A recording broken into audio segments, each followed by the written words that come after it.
Okay, so I just did that update, Windows update that came out yesterday on the 29th, hoping it might fix the problem, my plugin freaking out problem.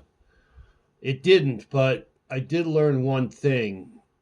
Like, here's a plugin. See, it's cut in half. But if I go to the next screen really fast, zip, like that, I can save it. It gets back to normal size. If I go really fast, oops, well, it just made me look like a liar. But now I can't do anything. I can't do anything. And this is a Studio One problem because I opened up my standalone amp sims, my Tonex, my Neural DSP, whatever ones, and I could go from screen to screen with no flickering like this. Um, and it just goes. I got three screens. I can go from screen to screen perfectly. When I open them up in Studio One, they do exact same thing as my Clariphonic Cush plugin is doing right now. So it's a Studio One thing. It's not a Windows thing because when Studio One's not open, like I said, my standalones work fine. Moving them screen to screen. Now this should crash. It's about to crash. Give it a few seconds. Yep, there it goes. And there's Mr. Trump. But that's it. And it'll reboot and it'll say, hey, would you like to boot up normally again? And I say, yeah.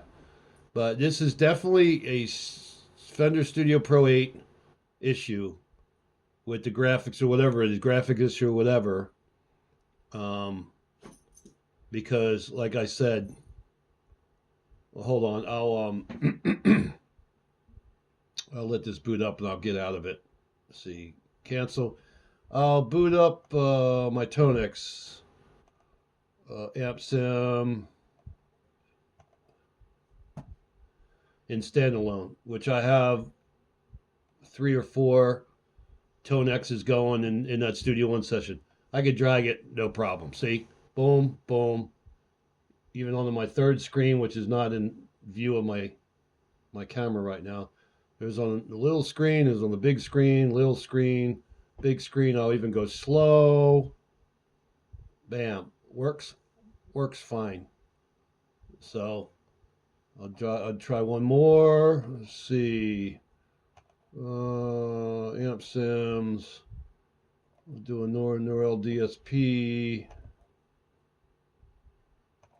Okay, that's on my third screen. I'll bring it over to my middle screen. I'll bring it over to my main screen. No problem. But I open these in Studio One, inside Studio One, they do exactly the same as that Cush plugin that was freaking out a minute ago. I'm just saying, I'm almost certain it's a Studio One or Fender Studio Pro 8, now 8.0.1 problem. But anyway, just wanted you. Okay, real quick. Here's an update to my update. So, excuse me, I've got Studio One Pro 7 open, and I got the same Cush Clariphonic plugin, and goes over here, goes over here, goes over here, goes over here, goes over here. Studio One Pro 7, it works fine. It's Studio Pro, I can't get the name, I can't remember. Studio Pro 8, it does not, it's the problem. 100% the problem. See, zip, I'll go real slow, creep on over. Perfect. It works perfect. So it's not a Windows problem. It's not a Studio One 7 problem or any versions before that because I've been on since 2017. I don't know if I started on 3 or 4 or whatever. But yeah, it's definitely Studio One Pro 8 problem. Alrighty.